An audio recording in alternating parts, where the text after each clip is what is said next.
Hey there, it's Patmos and nice of you to join me for yet another tip video with Foundation, as we will cover all the new things that have been added in this game since the version 1.9. Some of the few examples of major changes are to taxes, the progression path, the special buildings and how you have to assign different parts of them. Those things got changed, and I'm going to explain to you how that works, what you should do, and what you should best avoid in this tip video. So stay tuned for tip number 1. Let's jump straight into the first tip. The first tip will be about your taxes and the tax collector. Here you can see the coins that you have and your daily average balance. And if we click the coin button with the left mouse button, we can get an overview of the taxes that we get. We can see the numbers of different peoples that we have, how much tax we earn with them. And the majority of your income will come from taxes. So make sure that you do tax your people. You can see right here in the green, they will still be happy. The happiness downfall from taxes will be quite low. You can, of course, tax them even further, make more money out of it. You can see the number goes up quickly, but they will all become more unhappy, and unhappy citizens might leave. So the best thing to do is keep them all happy. Now, of course, if you provide them with all the right goods that they want, they will be very happy, and you can tax them more money without them getting angry at you. So that could be one of the things that you should do. We can also see how many tax is stored in the houses and how many can be stored in total.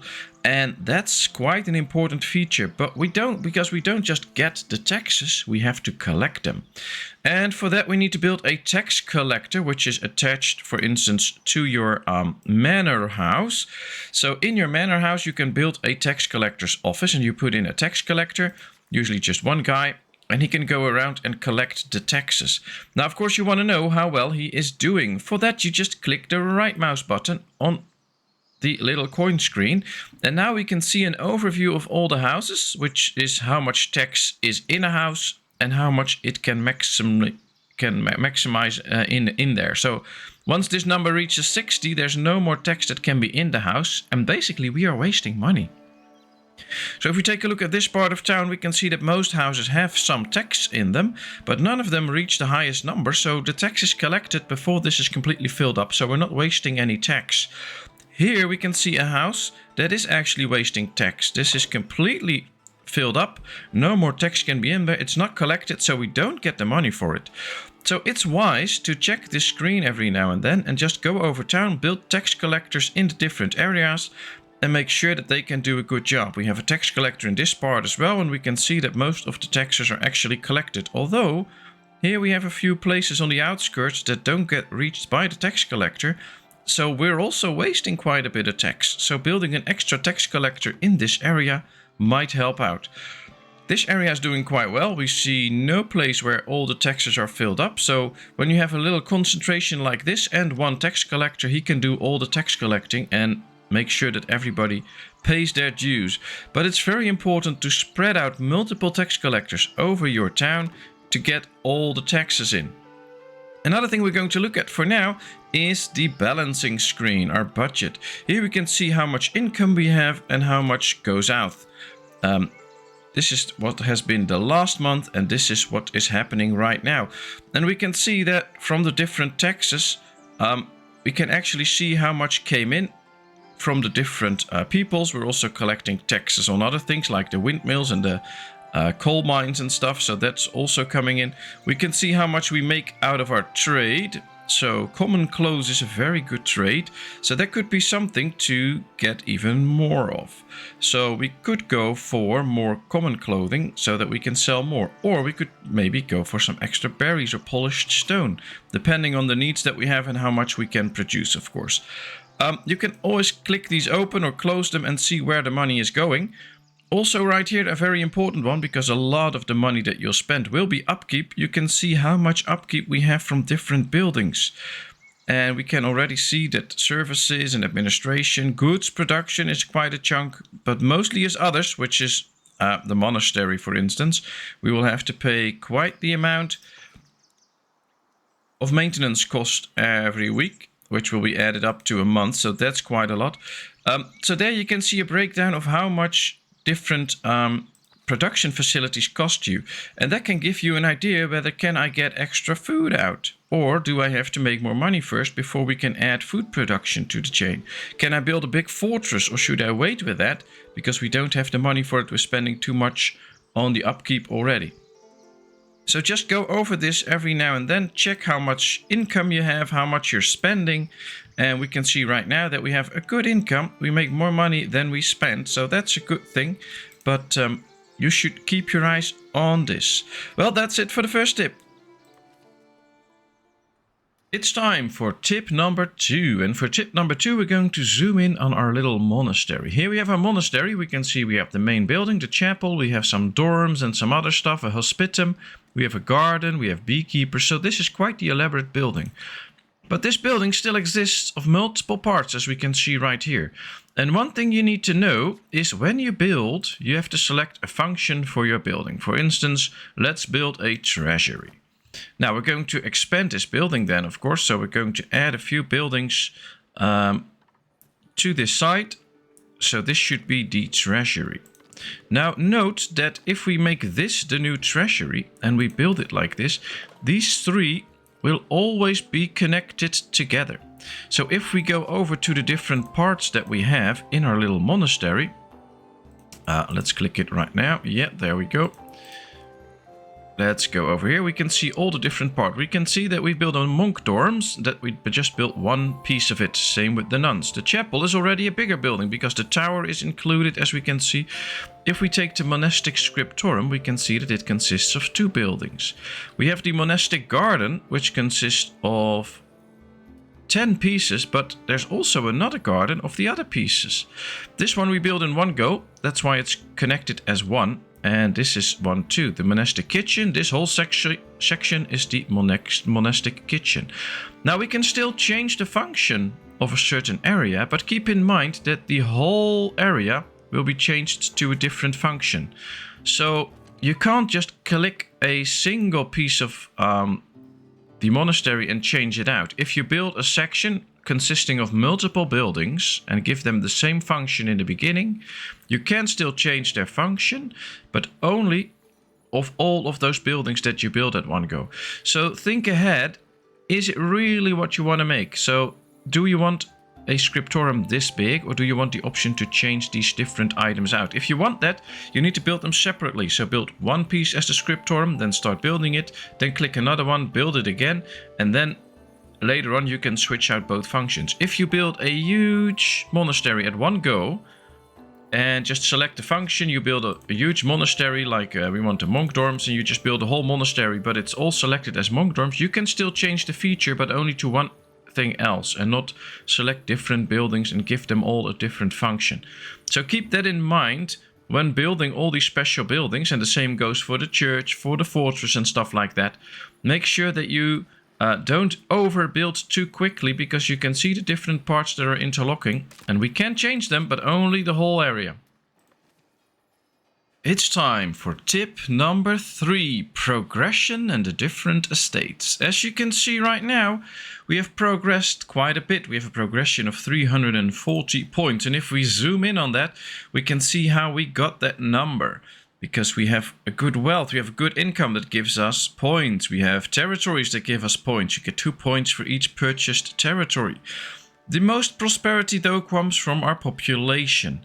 So if you start the game, you start with almost no prosperity, but you can still unlock some stuff by paying a few coins for it. The further you get, the more prosperity you gain, the more things you can unlock. So for instance, if you want to start unlocking the cooperage and get some hunting done, you want to make cheese, you need to get to a prosperity of 100. And that number goes up all the way to 200, and then you can basically unlock most of the buildings. But these are all very basic buildings, and what you want in the end is to go with a few of the different estates. Now the 3 estates that there are the laborers, the kingdom and the clergy. Now the thing with these is you need to gain influence with them to actually unlock special buildings for them. The first row is always free, so you just require a certain progression, and then you can get the first buildings, which is extra stuff for the market. You can get a manor house, Here we can get the military fort, but the clergy we can get the monastery unlocked and the rustic church extra pack, so extra buildings for it. For that you only need some prosperity, but after that you need to gain a certain rating with the estates. And it's quite hard to gain that rating with all of the estates. Why is that? Well, as soon as, for instance, the laborers start to like you, so you've built a marketplace, you can see we get 15 labor splendor out of it. As soon as the laborers start liking you, the other two will start disliking you for it. Because, well, they all want your attention. So if we go build a big market in the beginning of the game, we gain a lot of splendor points with the laborers. That means that we will get a lot of negative splendor and negative influence with the other estates. So go easy on the splendor points. You can see right here, we only need a rating of 5 with the laborers to actually start unlocking all of this. So make sure, if you go for the labor paths first, which I think you should do, is to only get up to 5 influence and then start unlocking all of these. As soon as you have unlocked all of these, switch out to either the kingdom or the clergy. I would say the clergy. Make sure you get the rating with them up to 5 and then start unlocking all of this. Once that is done, switch over to the kingdom. Make sure you get a rating of 5 with them. As you can see, I already did that, even though my rating right now is -8. And make sure that you unlock all of this and then start progressing towards the next path. Then go towards the laborers. You see, I did that. I built a manor house, I built extra markets, I got the points up.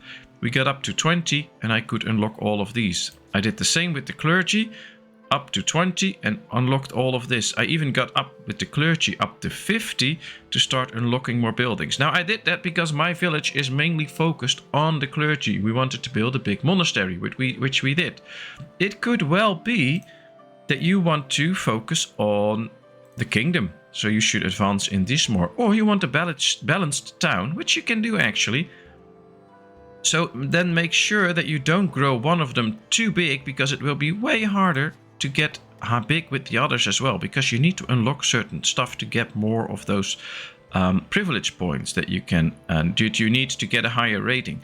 So right now, if I want to get up with the kingdom, we have to check that we already have 28 splendor and we still run a negative rating. So we'll have to build a huge fortress in order for them to start liking us, which can be quite tough because this is quite a disbalanced town. So if you want to progress with all the different estates and make sure that you can unlock all the different buildings in the different estates, make sure you balance out their growth and how much they like you. Just do it step by step. Make sure that they all like you for have a rating with you of 5 at a certain point, unlock everything there is, and then switch to the other. And that way you can climb through all of the trees and make sure that you get all of this without hurting your relations with some of the estates too much. We can see already right now, my clergy estate went up, my clergy rating, and the kingdom rating already went down. That's how quickly that goes. So I'm building a part of the monastery right now. That's giving me a higher rating with the clergy, and the kingdom hates me for it. There's also other ways to help you with that. That's different privileges than we get, that you can get. I will go over those in another tip. But here you can see that the labor and kingdom mutual splendor negative impact is reduced by 50%.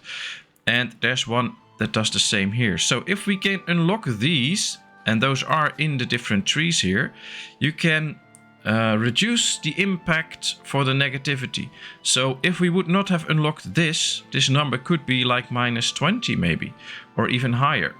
But there are certain ways that you can unlock in the different trees that will help you make sure that the negative effects from having a high rating with the others are dampened a bit.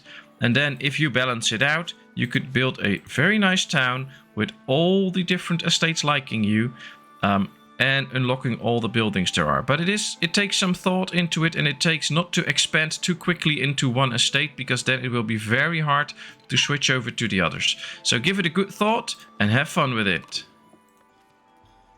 It's time for tip number 4. And tip number 4 has to do a little bit with the mindset of the game. Because if you start this game and you've played it before, usually the most money you could make out of trade. And right now that's not the case anymore. Most money that you will make will be out of the taxes. We can see the difference right here. We make 4 times more money on taxes than we did on trade. In previous versions of the game that was, well, not really the other way around, but we could make a lot more money on trade. So focusing on producing a lot of goods and exporting them was a very good thing to do. Now you need to focus on taxes. So what we can do is make sure that we provide our villagers with all that they need. So here we have a house. Let's click the first villager and we can see that we have provided all that they need. Now, of course, if you promote a villager, you will get more taxes out of them. So if you get to a higher tier building, make sure that you supply them with all they need. We can already see right here that they lack 2 different types of goods, and that's affecting the taxes. So make sure that they can reach all the goods that you want, because that will help you make sure, like this one, that they will pay their taxes. This is due to the happiness, by the way.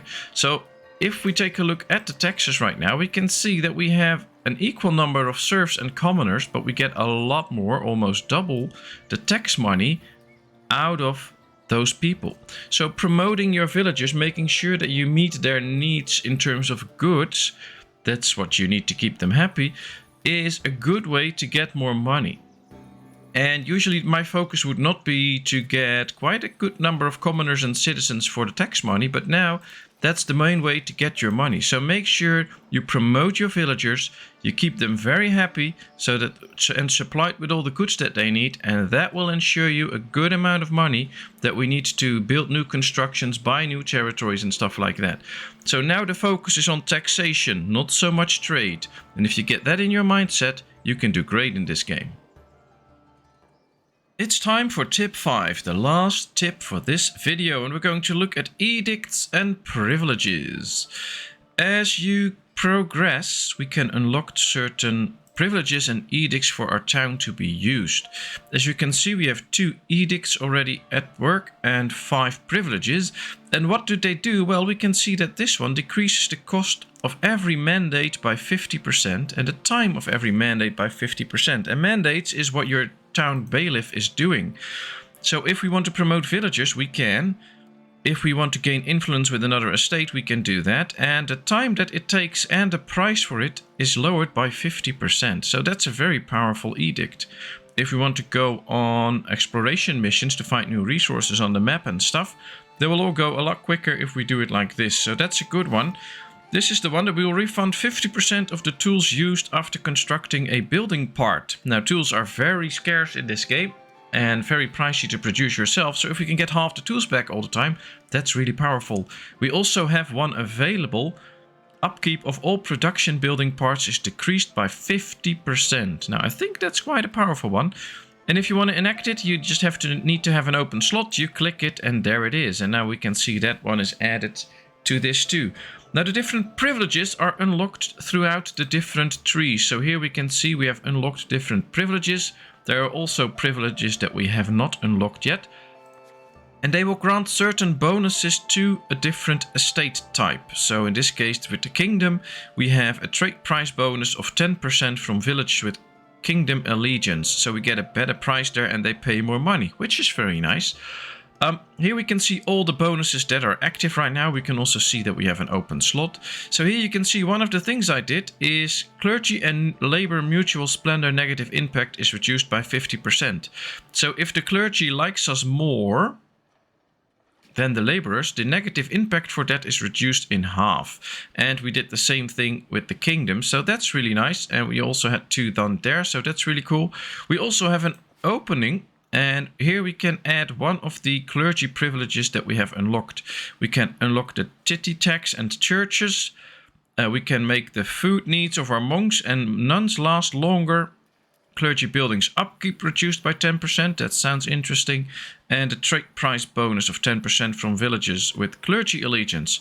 So these can be very powerful tools to help your village shape in a certain direction. So if you need more money, you can either go with reduced upkeep, which right now the upkeep for our monastery, if I go take a look at that, is 126. So if we can reduce that by quite a big number, that would be very interesting.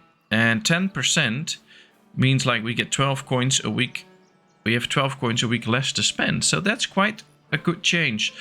We could also just get some food, so the monks and the nuns will have to eat half less, so that's also very good. So make good use of these edicts and privileges. They can really help shape your village, and especially if you want to get on good foot with all the different estates, make sure that you enact these, because these will help you make sure that the negative impact is as small as it can, so that you can get good standings with all of them. Well, these are all the major changes in version 1.9. I hope these tips will help you to play the game, understand the game, and make the town that you always have wanted to build in Foundation. Enjoy the game. See you next time. Bye bye.